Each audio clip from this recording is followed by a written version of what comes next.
여러분, 세상 모든 사람들, 저와 여러분을 포함해서 세상 모든 사람들에게는 삶의 목적이 있습니다. 내가 왜 사는지, 내가 왜 일을 하는지 그 목적이 저마다 다 있습니다. 그래서 오늘 이 예배당에 앉아있는 저와 여러분에게도 그 목적이 있죠. 제가 설교를 하는 목적이 있고 이 설교를 앉아서 들으시는 그 여러분의 목적이 있습니다. 그게 뭐든 간에 이 목적이 흐려지고 이 목적이 잊혀져 갈수록 우리 신앙생활도 같이 흐려지고 예배의 감격, 그리고 우리가 구원받은 그 구원의 감격까지 같이 사그러져 갑니다. 반대로 이 목적이 분명해질수록 우리는 세상 속에서 가장 분명하고 또 가장 행복한 모습으로 오늘 우리에게 주어진 삶을 살아갈 수 있습니다. 그래서 우리의 삶과 그 삶의 목적은 정말 긴밀하게 이렇게 연결되어 있습니다. 그래서 누군가 저에게 이 세상에서 제일 중요하고 제일 시급한 일이 뭘까요? 라고 묻는다면 저는 나는 누구이고 내가 왜 살고 내가 무엇을 위해서 사는지 그 목적을 찾는 것이라고 저는 그렇게 대답을 할 것입니다. 목사님, 그냥 오늘 하루 먹고 살기도 힘들어요. 무슨 삶의 목적이에요? 그런 거 없어도, 그런 거 몰라도 사는데 지장 없어요. 정말 그럴까요? 여러분 잘 아시는 것처럼 이제 이 전 세계에 OECD 국가가 이렇게 딱 있죠.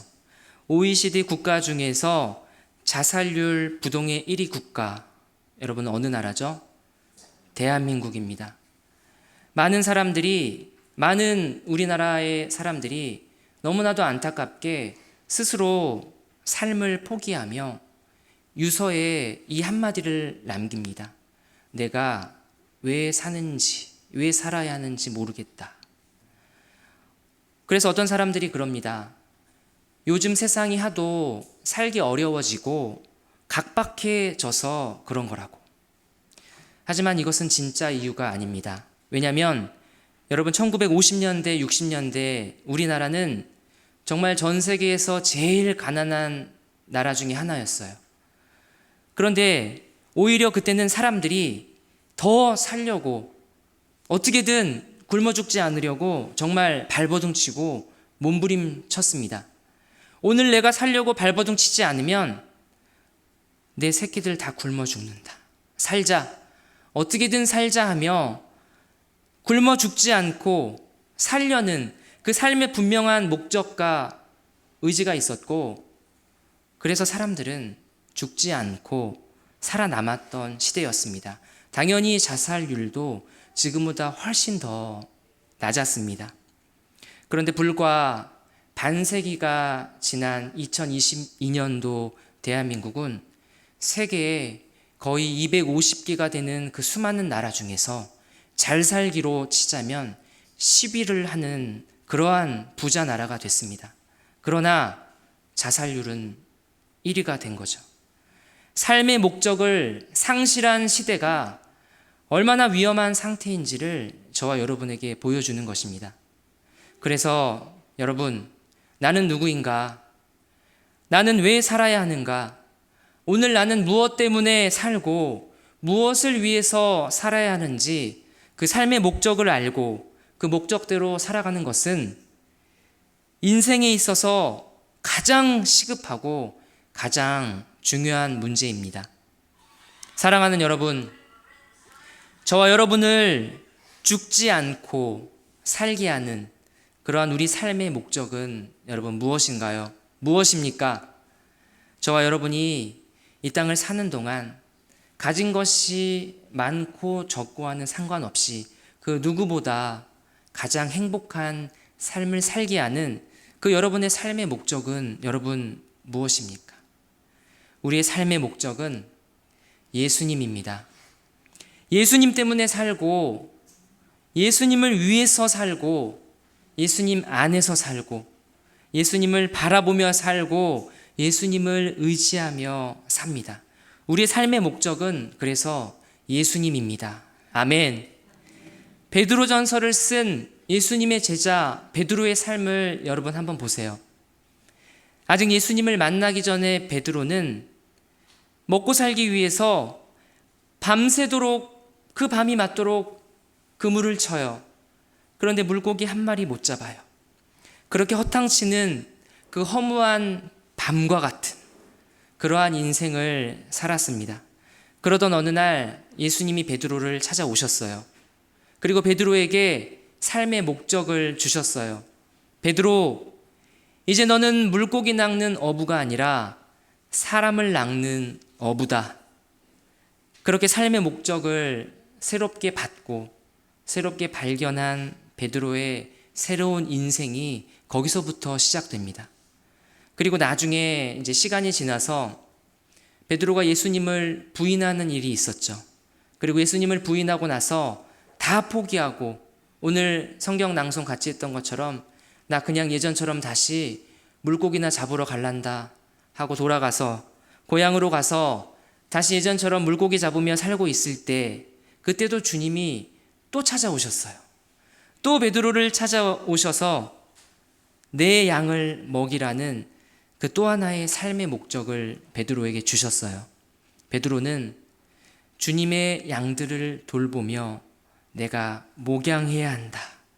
그 삶의 목적 때문에 다시 일어설 수 있었고 다시 회복할 수 있었고 그 뒤로는 이제는 고난마저도 주를 위해서 받고 끝까지 이 거룩한 나그네의 삶을 그렇게 살아갈 수 있게 됩니다. 주님께서는 베드로한테만 그런 것이 아니에요. 오늘 저와 여러분에게 세상에서 제일 위대한 삶의 목적을 주셨습니다. 그 목적을 베드로전서에서 저희가 계속 살펴본 그 삶의 목적은 무엇이냐면 한마디로 제사장입니다. 제사장으로 이 땅을 살아가는 겁니다. 구약시대에 제사장이 하나님과 사람들 중간에 서서 그 사람들을 이끌고 하나님께로 나아갔던 것처럼 오늘 저와 여러분이 있는 그 일터와 가정과 교회에서 하나님을 모르는 사람의 손을 잡고 아니면 하나님으로부터 멀리 떨어져 간 사람들의 손을 잡고 하나님께로 이끌어오는 그 하나님 나라의 제사장의 사명을 오늘 저와 여러분에게 주신 것입니다. 베드로처럼 사람을 낚는 어부가 여러분이에요. 그래서 복음이라는 그물을 죽어가는 강물에 빠져있는 그 사람들을 향해 펼치고 죽어가는 그 사람들을 주님께로 이끌어 끌어올리는 것이 오늘 저와 여러분이 이 땅을 살아가는 그 삶의 목적입니다.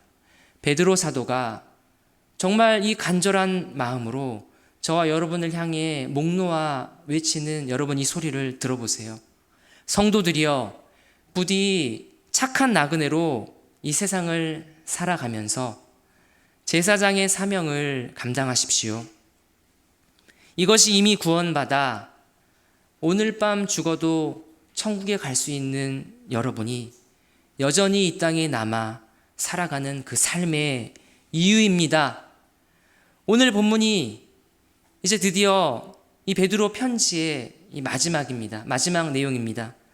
베드로전서를 시작할 때 이 편지를 받는 대상을 누구라고 했냐면 흩어진 나그네들이여 이렇게 지명했던 베드로는 이제 이 편지의 마지막에 와서는 교회의 장로들 그리고 교회의 젊은이들을 대표로 하는 교회 성도들 전체를 대상으로 이 마지막 편지를 씁니다.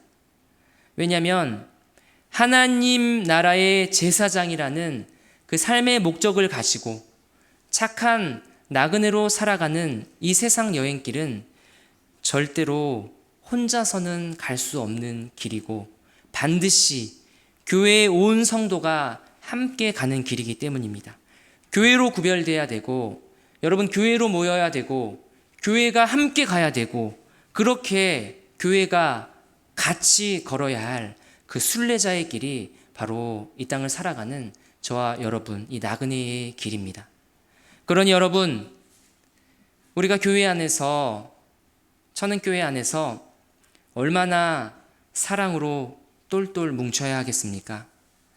일단 내 몸이 건강해야 밖에 나가서 공부도 하고 일도 할 수 있는 것처럼, 일단 교회 안에서 저와 여러분이 먼저 하나가 되고 저와 여러분이 먼저 건강한 교회로 세워져야, 그래야 교회 밖 세상에서 주님께서 우리 교회에게 주신 그 귀한 제사장의 사명, 착한 나그네의 사명을 감당하며 살 수 있습니다. 그래서 하나님께서는 이 땅에 있는 당신의 교회에 대해서 굉장한 열정을 가지고 계세요. 주님의 이 교회가 건강하게, 반드시 건강하게 세워져 가도록 주님이 내버려 두지 않으세요. 반드시 교회로, 사랑으로 똘똘 뭉쳐 하나가 되게 하십니다.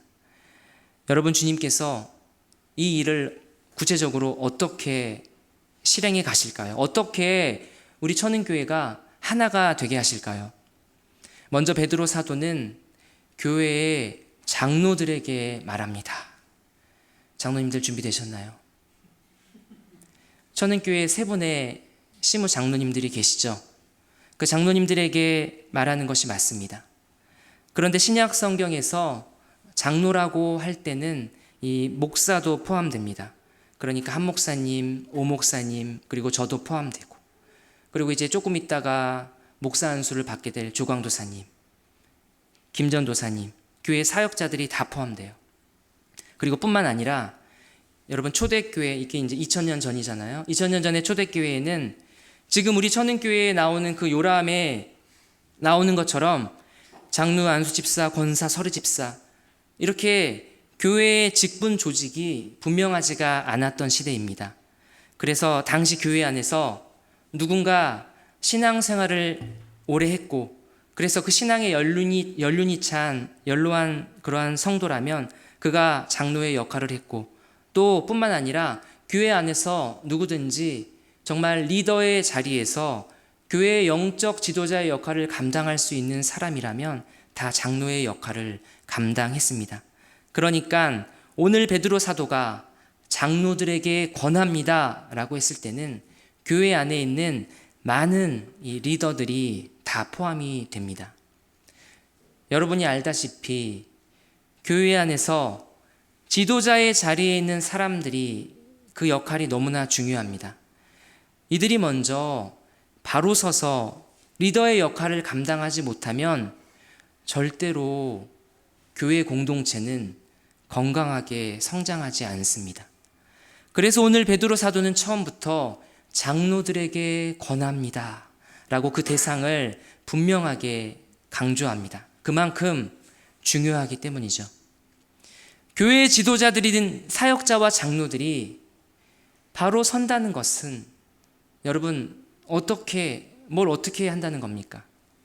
이것은 한마디로 목자가 양을 돌보듯이 사역자와 장로를 포함한 우리 교회의 모든 리더들이 교회 안에 돌봄이 필요한 성도들을 내버려 두지 않고 그들을 목양하는 것입니다. 사실 초대교회 당시에는요, 사역자와 장로가 돼서 그 교회를 섬긴다는 것은 지금보다 훨씬 더 어려운 시대였어요. 왜냐하면 당시 로마 사회에서 기독교는 이단이었어요.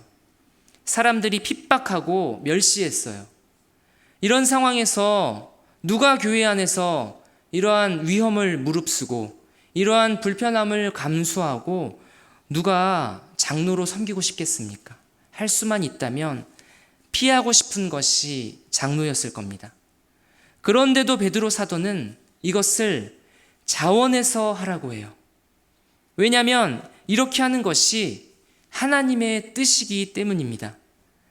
2절에 보면 너희 중에 있는 하나님의 양무리를 치되 억지로 하지 말고 하나님의 뜻을 따라 자원함으로 하며, 하나님의 양들인 교회의 성도들을 향한 하나님의 뜻이 무엇인지 아마 베드로가 제일 잘 알고 있었을 거예요.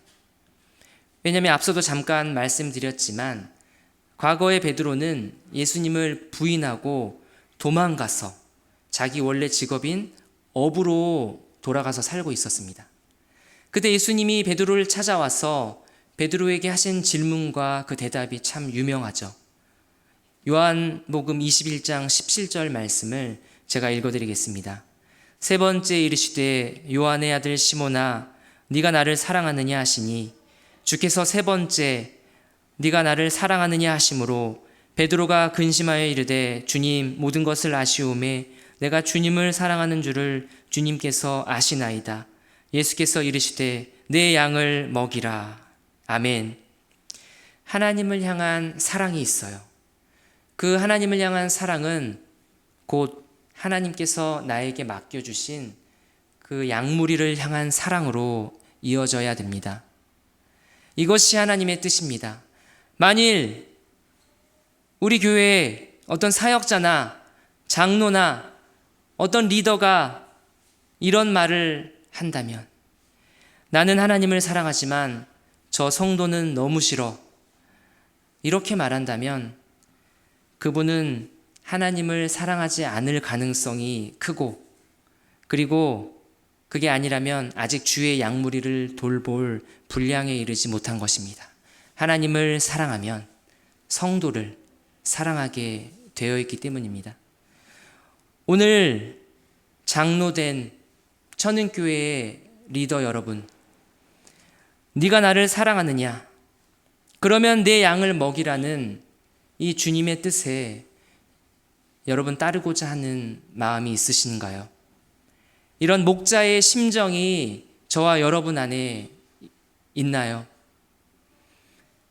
제 안에는 때로는 이게 없어서 이게 잘 보이지 않아서 괴로울 때가 많아요. 사역을 하면서 몇 가지 참 힘든 것 중에 하나입니다. 서호 목사님이 천은교회 담임 목사로 섬기실 때 이야기를 들었습니다. 교회 성도가 어떤 어려운 일이 생기면 시간이 새벽 2시건 3시건 사모님과 함께 그 집으로 찾아가서 밤새도록 고통을 함께 나누어지고 새벽에 늦게 귀가하셨다고 들었습니다. 그리고 성도 가정에 도배할 일이 있으면 도배하시고 장판 깔 일이 있으면 장판 깔아주시고 그러셨다고 들었어요. 또 얼마 전에 이 호주에 계신 한 목사님이 저한테 카톡을 보내셨어요. 뭐라고 보내셨냐면 이 목사님 제가 이번에 들어갔을 때 환우 신방을 하고 싶습니다. 도착하는 당일에도 괜찮으니까 최대한 빠른 날로 이 신방 날을 잡아주시기 바랍니다.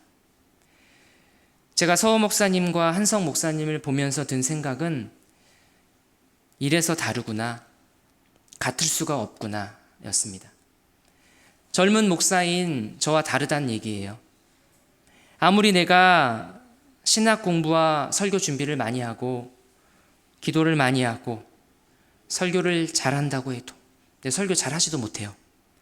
그 설교가 성도들에게 전달되는 그 감동과 깊이는 새벽 2시에 내 집에 찾아와서 나와 고통을 함께 나누어 짊어진 목사와 같을 수가 없고 저 멀리서부터 비행기 타고 날아와 피곤해도 그날 당장이라도 아픈 성도를 찾아가 위로하려는 목회자의 설교와는 그 설교에는 절대로 미치지 못할 것입니다. 왜냐하면 그 성도, 그 양은 그 목회자로부터 나를 위해 자기 자신을 희생하는 그 참 목자의 사랑과 돌봄을 느끼고 있을 것이기 때문입니다. 주님께서 젊은 목사인 저에게 이렇게 말씀하시는 것 같아요. 이용범 목사야, 네가 나를 사랑하느냐? 그럼요, 주님. 당연하죠. 제가 주님을 누구보다 사랑하는지 주님이 더 잘 아시잖아요. 알지. 그렇다면 내 양을 먹여라. 섬기고 내 양을 돌보고 기도하고 함께 울고 그렇게 함께 살아라. 아멘. 주님을 향한 사랑은 곧 하나님께서 나에게 맡겨주신 양무리를 향한 사랑으로 여러분 이어집니다.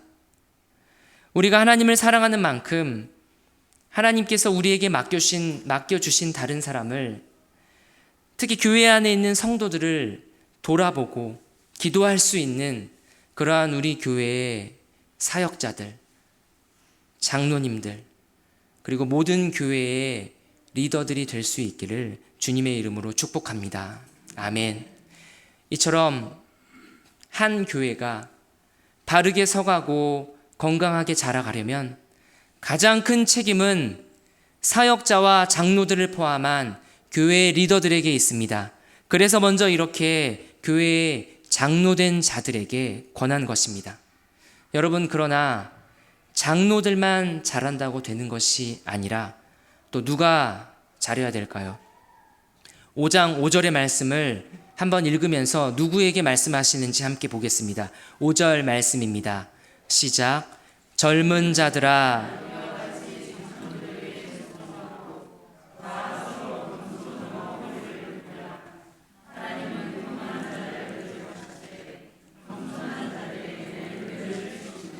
아멘. 장로들 다음에는 젊은이들에게 권면합니다. 젊은 자들아. 여러분, 여기서 젊은이란 또 누구를 말하는지 저희가 알아야 되겠죠. 청년부만 말하는 게 아니에요. 앞서 이 베드로전서에서 장로를 말할 때 장로님 세 분만 말하는 것이 아니라 목사와 그리고 교회의 이 연장자들, 그리고 모든 리더의 역할을 감당하시는 분들을 다 포함해서 말했던 것처럼 여기서 젊은 성도를 말할 때도 누구냐면 범위가 넓어요.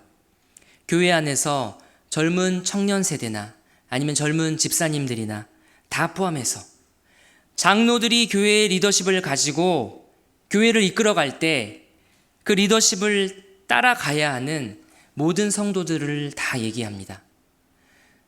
요즘 사람들이 여러분 제일 못하는 게 뭐냐면 권위적인 것을 너무너무 못 견뎌 해요. 누군가 나를 가르치거나 나를 지적하는 것을 못 참아요. 그러나 아무리 이 세대가 그렇다 할지라도 그리스도께서 자신의 가장 귀한 이 교회를 세워 가시기 위해서 작은 목자로 부르시고 세우신 사역자들, 그리고 교회의 장로들, 그리고 교회의 모든 리더들이 허튼 짓 하지 않고 바르고 정당한 모습으로 주의 교회를 섬기고 이끌고 다스려갈 때 교회의 젊은 분들을 포함한 성도들은 그 권위에 순복할 수 있어야 합니다. 왜냐하면 이것이 하나님이 당신의 교회를 세워가시기 위해 정하신 질서이기 때문입니다. 그렇게 순복하고 따라갈 때 내가 낮아지는 것이 아니라 오히려 하나님은 그분을 높이시고, 그리고 그것보다 더 중요한 것은 그렇게 할 때 주님의 이 교회를 굳건하게 세워 가시기 때문입니다. 전북 김제에 가면 기역자 교회라는 별명을 가진 금산 교회가 있어요. 저도 가봤는데 교회 이 건물 구조가 정말 기역자로 이렇게 돼 있어요. 1905년도 조선에 선교사님들이 들어와서 교회가 막 세워지는 그 초기에 실제로 이 교회에서 있었던 일입니다. 그 마을의 지주이면서 양반이었던 조덕삼이 제일 먼저 예수님을 믿고, 지주고 양반이니까 부자일 거 아니에요? 자기의 사랑채를 예배의 처소로 이렇게 제공합니다. 그러면서 이제 그곳에 교회가 세워졌어요. 그래서 이 양반 조덕삼이 자기 식구들과 또 심지어 자기 집에 있는 머슴들까지 다 예배에 참석하게 했어요. 근데 그 머슴 중에는 이자익이라는 종이 한 명 있었습니다. 양반 조덕삼과 이 머슴 이자익, 이 둘은 양반과 이 종의 그러한 위치에 있었지만 주님의 교회를 세워가기 위해서 정말 같이 힘을 모아서 열심히 섬겼습니다. 그러다가 이제 교회가 성장을 해서 교회 안에 이 장로 한 명을 세우기로 했어요. 장로 투표를 했죠. 당연히 양반인 조덕삼이 장로로 선출될 줄 알았는데 머슴인 이자익이 장로로 선출됐어요. 당시에 신분이 엄격한 이 사회에서 이것은 있을 수 없는 일이죠. 그러니 장로에서 떨어진 양반 조덕삼이 어떻게 했겠습니까? 투표가 끝나자마자 발언권을 얻고 이렇게 말합니다. 이 결정은 하나님이 내리신 결정입니다. 우리 금산교회 교인들은 참으로 훌륭한 일을 해냈습니다. 저희 집에서 일하고 있는 이 이자익은 저보다 더 신앙의 열의가 대단합니다. 나는 교회의 결정에 순종하고 이자익을 장로로 받들어서 열심히 교회를 섬기겠습니다.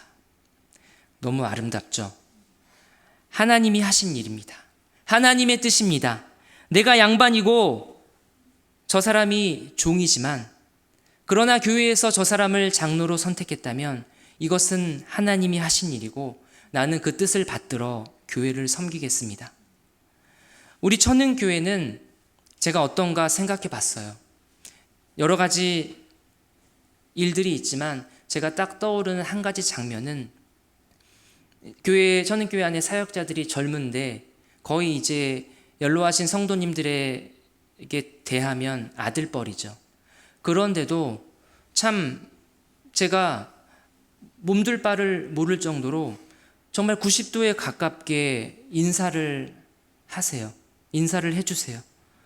그러면 정말 저희는 더 허리를 막 100도 110도 굽혀서 인사를 드리죠. 사역자들, 장로들을 포함한 교회 리더들을 향해서 성도들의 그 겸손함과 그 사랑이 참 아름답다는 그 생각이 저에게 들었습니다. 그러나 한편으로는 천흥교회가 잘 못하고 있는 부분도 많을 거예요.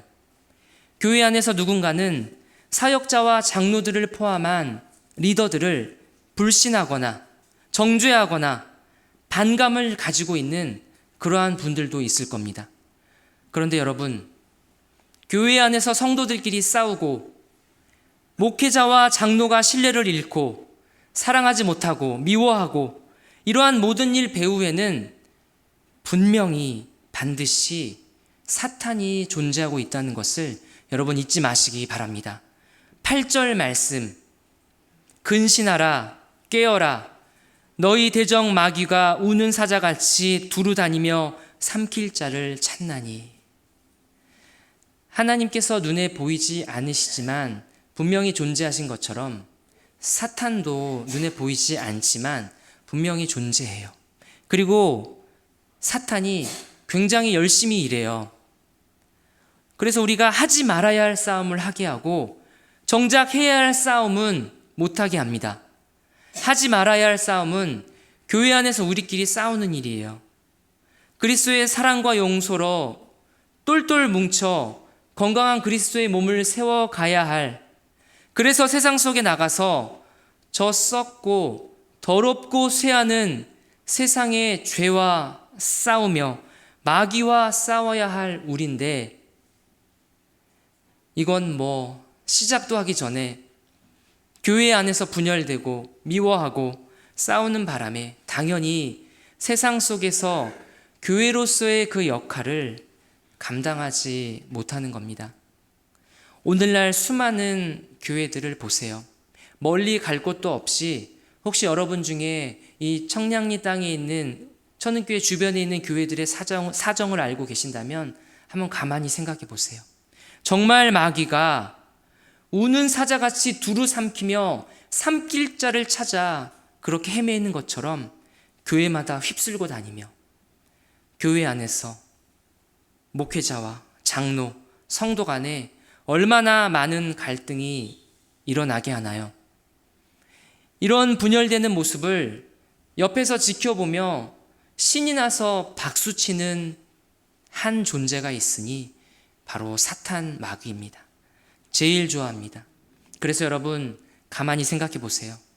저와 여러분이 우리 교회에서 누군가를 미워하고 누군가를 정죄할 때 그 여러분 안에 들리는 소리를, 그 분열되는 소리를 한번 가만히 귀 기울여 보세요. 내가 굳이 꼭 교회에서 이렇게까지 섬겨야 되나? 뭐 이득될 것도 없는데. 아니, 목사가, 장로가 어떻게 저래? 자격 없네. 우리가 왜 당회에서 하는 일을 따라가야 돼? 내가 맞고 저 사람이 틀린 거야. 이런 모든 소리들이 다 마귀가 정말 사자처럼 으르렁거리며 저와 여러분의 마음속에 포효하는 그 소리입니다. 정죄하는 소리고 참소하는 소리입니다. 이런 소리들이 들려올 때 오늘 말씀에서 한마디로 여러분 어떻게 하라고 합니까? 9절 상반절에 보면 너희는 믿음을 굳건하게 하여 그를 대적하라. 여러분 어떻게 대적하시겠습니까?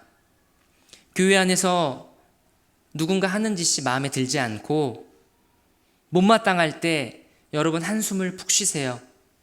그리고 하나님께 기도로 일러 바치세요. 주여, 이 사람이 내가 짊어져야 할 십자가이옵니까? 너무 힘듭니다. 그러나 주님, 오늘 저와 우리 교회를 이 세상 속에서 부르신 목적을 제가 기억합니다. 세상 속에서 저 죽어가는 수많은 영혼들을 우리 천은교회를 통해서 살리시기를 원하시는 주님이심을 믿습니다. 그러니 내가 교회 안에서 이 일 때문에 저 사람 때문에 힘들어 주겠지만 주님께서 저를 하나님의 말씀으로 이곳에 뿌리 내리게 하셨고 제사장의 사명을 감당하게 하셨으니 제가 꾹 참고 착한 나그네로 살아가겠습니다. 교회 안에서 성도들과 싸우지 않고 교회 밖으로 나가서 세상과 저 마귀와 싸우겠습니다. 주님, 저에게 감당할 힘을 주세요. 사랑할 수 있는 용기를 주세요. 예수 그리스도의 이름으로 기도드립니다. 아멘. 이 기도를 하며 다시 나아가는 거죠. 가족끼리 싸울 수 있습니다. 그러나 여러분, 시간이 걸리더라도 가족은 반드시 화해합니다. 왜냐하면 가족이기 때문이니까요. 사랑하는 천흥의 가족 여러분, 저와 여러분이 이렇게 마귀를 대적하며 사랑으로 똘똘 뭉친 그러한 주님의 나그네 교회가 되기를 간절히 바랍니다. 주님이 우리를 부르셨습니다. 그리고 우리에게 삶의 목적을 주셨습니다. 여러분이 이 땅을 착한 나그네로 사시면서 착하지 않은 이 세상과 착하지 않은 지금 여러분 옆에 있는 그 영혼을 선하신 주님께로 이끌어오라고 말씀하십니다. 그렇게 세상을 구원하시겠다는 주님의 뜻을 저와 여러분을 통해서 우리 천흥교회와 함께 이 일을 이루시겠다고 말씀하십니다. 이 길 위에서 우리는 고난받고 때로는 넘어지기도 할 것입니다. 하지만 주님은 반드시 우리를 다시 일으켜 세우시고 넘어지기 전에 이전보다 훨씬 더 강하게 하십니다. 왜냐하면 우리 교회가 주님의 그 사랑으로 똘똘 뭉치고 우리에게 주신 사명을 우리가 생명을 다해 받들면서 어두운 세상 속에서 환한 빛이 되어 죽어가는 저 영혼들을 주님께 이끌어오는 그 삶의 목적을 저와 여러분에게 주셨기 때문입니다. 교회 안에서 사역자를 포함한 장로들 그리고 모든 리더들은 자기 양을 위해서라면 목숨까지도 바칠 수 있는 그 심정으로 성도들을 귀히 여기고 성경의 진리에 따라 목양을 해가고 그리고 성도들은 양이 자기의 목자를 믿고 따라가듯이 목자장이신 예수 그리스도께서 자기를 대신하여 작은 목자로 세운 사역자들과 장로들과 교회의 모든 리더들을 인정하고 따라갈 때 반드시 그 교회는 주님 다시 오실 그날 마지막 그날까지 살아서 이 복음을 증거하는 교회로 우뚝 서게 될 것입니다. 더 부흥하며 더 건강하게 세워져 갈 것입니다. 그리고 그렇게 건강하게 세워진 교회는 이 세상 속에서, 이 어둠 가득한 세상 속에서 환하게 빛이 나고 교회에서 퍼져나오는 그 빛을 보고 어둠 속에 있던 사람들이 교회로 발걸음을 옮깁니다. 그리고 빛 대신 예수님께 나아옵니다. 그렇게 한 영혼 한 영혼이 주님께로 돌아오는 이 놀라운 구원의 역사를 오늘 우리 교회를 통해서 이루십니다. 이 위대한 구원의 역사를 저와 여러분에게 맡기셨습니다. 이것이 바로 오늘 천은교회가 여전히 이곳 청량리 땅에 남아서 존재하는 그 이유입니다. 사랑하는 천흥의 나그네 교회, 나그네 성도 여러분, 저와 여러분의 삶이 이 거룩하고 복된 그러한 나그네의 삶이 되고 그러한 우리 천흥교회가 되기를 주님의 이름으로 축복합니다. 아멘. 기도하겠습니다.